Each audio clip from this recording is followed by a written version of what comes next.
नमस्ते दोस्तों। आज से मैं फिर एक और वीडियो बना रही हूँ और टॉपिक है मर्चेंडाइजिंग क्या होती है। आज हम फैशन इंडस्ट्री के साथ बहुत ही इम्पोर्टेंट करियर के बारे में बात करेंगे जिसमें नाम है मर्चेंडाइजिंग। बहुत से student fashion technology garment industry में पढ़ते हैं, लेकिन उन्हें ये समझ नहीं आता कि मर्चेंडाइजिंग क्या होता है, मर्चेंडाइजिंग का काम क्या होता है, सैलरी कितनी होती है और पूरा इसका प्रोसेस क्या होता है। आज की मेरी जो स्क्रिप्ट है, मैं ज़ीरो से लेके एंड तक सब कुछ स्टेप बाय स्टेप आप लोगों को बताने वाली हूँ। सो बने रहिएगा इस वीडियो में और पूरी लास्ट तक ये वीडियोस देखनी है आपको। तो चलो हम स्टार्ट करते हैं स्टेप 1 से। मर्चेंडाइजिंग का मीनिंग क्या है, इसकी डेफिनेशन क्या है। मर्चेंडाइजिंग का मतलब है किसी प्रोडक्ट को कस्टमर की डिमांड के हिसाब से बनवाना और टाइम पर डिलीवर करना। मतलब जब प्रोडक्ट हो जाएगा, बन जाएगा, तो उसको टाइम पे पहुंचाना होता है एक मर्चेंडाइजिंग को। फैशन इंडस्ट्री में मर्चेंडाइजिंग बायर और फैक्ट्री के बीच का ब्रिज होता है। मतलब जो फैक्ट्री होती है, जो मैन्युफैक्चरिंग कंपनी होती है, और एक होता है बाइंग हाउस। तो ये आपस में दोनों एक दूसरे से कनेक्ट नहीं कर सकते, कांटेक्ट नहीं कर सकते। उनके बीच होता है एक मर्चेंडाइजिंग जिसके थ्रू वो काम होता है। अदरवाइज़ अगर काम नहीं होगा तो उनको जो काम दिया है डायरेक्ट कंपनी में, मतलब डायरेक्ट मैन्युफैक्चरिंग कंपनी में, तो वहाँ से उनका माल ख़राब भी हो सकता है। जैसे कि यानी बायर जो चाहता है मर्चेंडाइजिंग उस बात को फैक्ट्री तक पहुंचाता है। जो मर्चेंडाइजिंग का जो काम होता है, जो एक इंसान जिसका एक मर्चेंडाइजिंग का काम होता है, वो जो बायर के अकॉर्डिंग जो प्रोडक्ट बनता है उसको टाइमली डिलीवर करना होता है। तो हम स्टेप 2 पे बात करेंगे। बायर कौन होता है? बायर वो कंपनी होती है जो कपड़े ऑर्डर करती है। मतलब एक कंपनी होती है जिसको हम बायर बोलते हैं, और वहाँ से जो भी कॉन्टैक्ट होते हैं वो तो स्टेप आगे भी मैं आपको बता दूँगी। जैसे कि बायर का नाम हो गया ज़ारा, हो गया वालमार्ट, हो गया प्रीमार्क, हो गया मार्क स्पेंसर, हो गया। तो ऐसे करके इसके ये कंपनीज खुद हर जगह कपड़े नहीं बनाती, ये फैक्ट्रीज़ को ऑर्डर देती है। मतलब अगर कोई मान इन द सेंस कि कोई जारा का ब्रांड है तो वो डायरेक्टली कहीं पे नहीं बनवा सकते।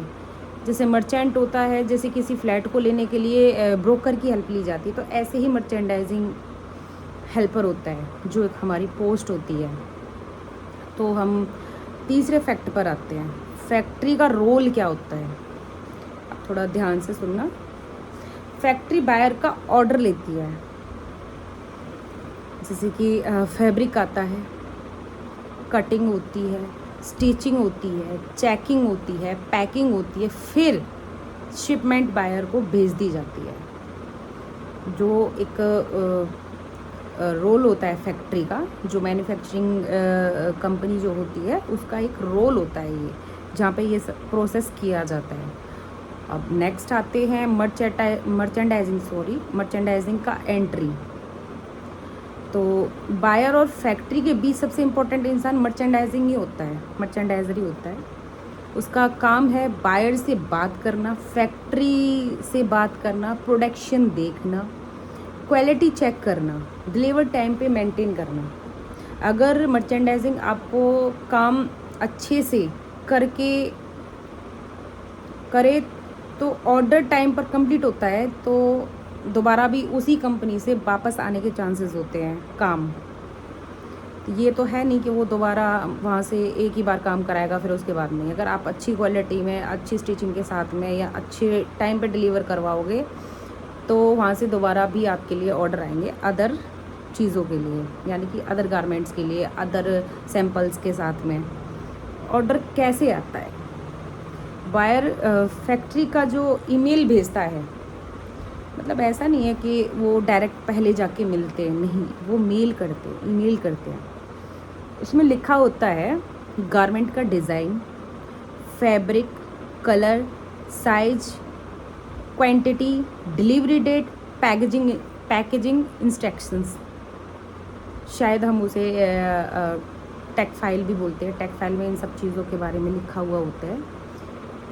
और इस डॉक्यूमेंट को मर्चेंडाइज़र बहुत अच्छे से, बहुत बारीकी से पढ़ता है, क्योंकि वहाँ पे वो किसी भी चीज़ को नज़रअंदाज नहीं कर सकता, क्योंकि वो नज़रअंदाज कर देगा तो जाके जब काम होगा तो वहाँ पे चीज़ें अनइवन हो जाएंगी, कि स्टिच हो गया अनइवन हो गई, या फैब्रिक में कोई वेरिएशन निकल आया, तो ऐसी प्रिंट में वेरिएशन निकल आया, अनइवन प्रिंट हो गया उसका, तो उसमें तो इसकी कॉस्ट अब करते हैं। अब फैब्रिक कैलकुलेट करती है, कितने फैब्रिक लगेगा, कितना थ्रेड लगेगा, कितनी बटन लगेंगी, कितनी लेबर लगेगी, और कितनी मतलब कितना प्रॉफिट होगा, ट्रांसपोर्ट कितना लगेगा। इस प्रोसेस को कॉस्टिंग कहते हैं। मैं एक बार और दोबारा रिपीट कर देती हूँ। कितना फैब्रिक लगेगा, कितना थ्रेड लगेगा, कितना बटन लगेगा, कितनी लेबर लगेगी, ट्रांसपोर्ट कितना लगेगा, प्रॉफिट कितना आएगा। इस प्रोसेस को कॉस्टिंग बोलते हैं, यानी कि कॉस्टिंग कहते हैं। सैम्पलिंग। अब आते हैं नेक्स्ट स्टेप पे, सैम्पलिंग। जो सैम्पलिंग होती है वो ओरिजिनल गारमेंट के बनाने से पहले सैंपल बनता है। जो ओरिजिनल गारमेंट्स जब बनते हैं, जब गारमेंट स्टार्ट होते हैं बनने प्रोडक्शन में, तो उसका एक सैंपल आता है कि हमें इसके अकॉर्डिंग ही सारी चीज़ें बनानी है। तो सैंपल बायर को भेजा जाता है, बायर चेक करता है, अगर पसंद आए तो अप्रूवल मिलता है, अगर नहीं पसंद आया तो करेक्शन होती है, या प्रोसेस को बार बार रिपीट कर सकता है। यानी कि अगर एक बार सैंपल कहीं पे गलत बन गया, या उसमें कोई भी पार्ट, मतलब बैक या फ्रंट या स्लीव का कोई भी पार्ट अगर छोटा बड़ा रह गया है, तो बायर के पास में हम उसको रिटर्न भेज देते कि हमने सैंपल ऐसा बनाया है। अगर उसने उसको डन कर दिया कि ये ठीक है, तो ही उसके हिसाब से आगे का प्रोसेस स्टार्ट हो जाता है। अब आती है नेक्स्ट स्टेप, फैब्रिक बुकिंग। तो अप्रूवल के बाद फैब्रिक ऑर्डर किया जाता है, साथ में जैसे कि button, zip, level, tag, polybag, cartoon. तो जब फैब्रिक ऑर्डर किया जाता है, यानी कि हम कहीं से कपड़े वगैरह लेके आते हैं, तो ये देखना होता है कि अगर टी शर्ट है तो टी शर्ट में किस प्रकार की एक्सेसरीज लगेंगी, चैन लगेगी या बटन लगेगी, तो उसके हिसाब से ही ये चीज़ें लानी होती हैं। अगर जिपर नहीं लगना है तो इसमें पॉलीबैग, कार्टून और टैग ये ज़रूरी है। तो वो देखा जाता है। टी शर्ट है तो टी शर्ट के हिसाब से, अगर सूट है तो सूट के हिसाब से, या कोई वेस्टर्न ड्रेस है तो उसके हिसाब से। तो स्टेप है अगला, प्रोडक्शन प्लानिंग।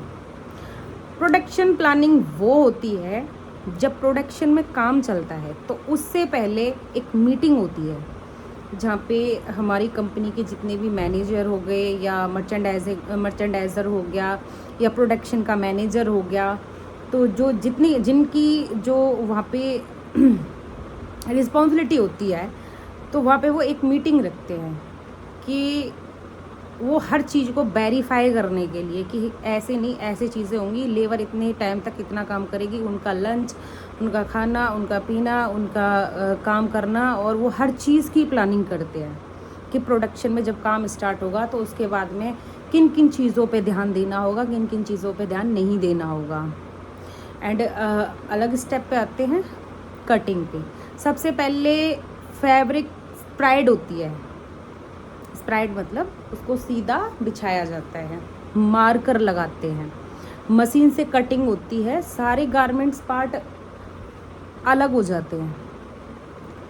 एक तो हम मैनुअली करते हैं, जो कि हम अपने घर में भी करते हैं, और जो गारमेंट इंडस्ट्रीज होती है वहाँ पे बड़ी बड़ी मशीनें होती है, और वो मशीन के हिसाब से ही एक बार में वो एक पीस नहीं काटती, वो 500, 1000 इतने पीस एक बार में काटती है।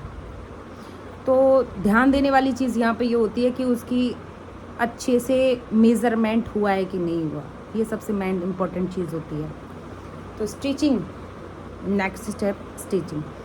कट पीस स्विंग लाइन में जाते हैं, हर ऑपरेटर के ऑपरेशन करता है, हर ऑपरेटर जो होता है वो ऑपरेशन करता है, जैसे कि कलर हो गया, स्लीव हो गया, पॉकेट हो गया, साइड सीम, बॉटम हेम, बॉटम है इन द सेंस कि अगर स्लीव कैसा कटा है वो ऑपरेट करेगा, उसको ऑपरेशन करेगा।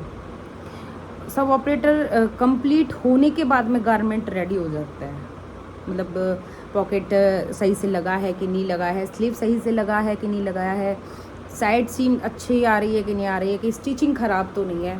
तो क्वालिटी चेक होती है नेक्स्ट स्टेप में। क्वालिटी इंस्पेक्टर जो चेक करता है स्टिचिंग ख़राब तो नहीं है, वो ये सारी चीज़ें चेक करते हैं। तो होल तो नहीं है, शेड डिफरेंस तो नहीं है, मेज़रमेंट सही से हुआ या नहीं हुआ। जो गारमेंट पास होता है वही आगे जाता है, वही आगे जाता है, क्योंकि इसमें जब एक मेन भूमिका निभाता है क्वालिटी कंट्रोलर, जो क्वालिटी को कंट्रोल करता है। फिनिशिंग, नेक्स्ट स्टेप है फिनिशिंग। तो गारमेंट को थ्रेड क्लीनिंग, आयरनिंग, फोल्डिंग किया जाता है, फिर फाइनल इंस्पेक्शन होती है। थ्रेड क्लीन किए जाते हैं, जो धागे वगैरह निकल आते हैं उनको अच्छे से प्रेस किया जाता है, फिर उनको अच्छे से फोल्ड किया जाता है, फिर उनकी फाइनल इंस्पेक्शन होती है, फिर होती है पैकिंग। नेक्स्ट स्टेप बायर की इंस्ट्रक्शंस के हिसाब से poly bag, barcode, size stick, hang tag, cartoon packing की जाती है। तो ये सब किए जाते हैं जब उसकी इंस्ट्रक्शंस के हिसाब से, जब उसकी पैकिंग होती है। तो पॉली बैग बार जो कोड है, बार कोड हो गया, साइज स्टिकर हो गया, हैंग टैग हो गया, कार्टून पैकेजिंग हो गई, आती है। फिर नेक्स्ट स्टेप है शिपमेंट। पैकेजिंग के बारे में शिपमेंट होती है, कंटेनर में माल लोड होता है, पोर्ट पर जाता है, शिप से दूसरे देश भेजा जाता है, वायर को डिलीवर मिल जाती है। अदर कंट्रीज़ में शिपमेंट भेजे जाते हैं, या यहाँ की कोई कंपनी है, जैसे कि अदर कंपनी होती है, जैसे किसी में प्रिंट होना है, किसी में डाई होना है। तो मर्चेंडाइजिंग की डेली की लाइफ क्या होती है, अगर कोई जानता है तो मुझे बताना ज़रूर, लेकिन मैं फिर भी मेरी तरफ से बता रही हूँ। अगर कोई मेरे से अच्छा जानता है तो मुझे बताना ज़रूर कि हाँ। तो मर्चेंडाइजिंग की एक डेली का रूटीन होता है। ईमेल चेक करता है, बायर से मीटिंग करना, फैक्ट्री में विज़िट करना, प्रोडक्शन रिपोर्ट करना, क्वालिटी रिपोर्ट देखता है, शिपमेंट फॉलोअप करता है, एक्सेल अपडेट करते हैं, क्योंकि एक्सेल ज़्यादातर बाइंग हाउस में और कहीं पे भी एक्सेल का बहुत ज़्यादा यूज़ होता है कंप्यूटर में।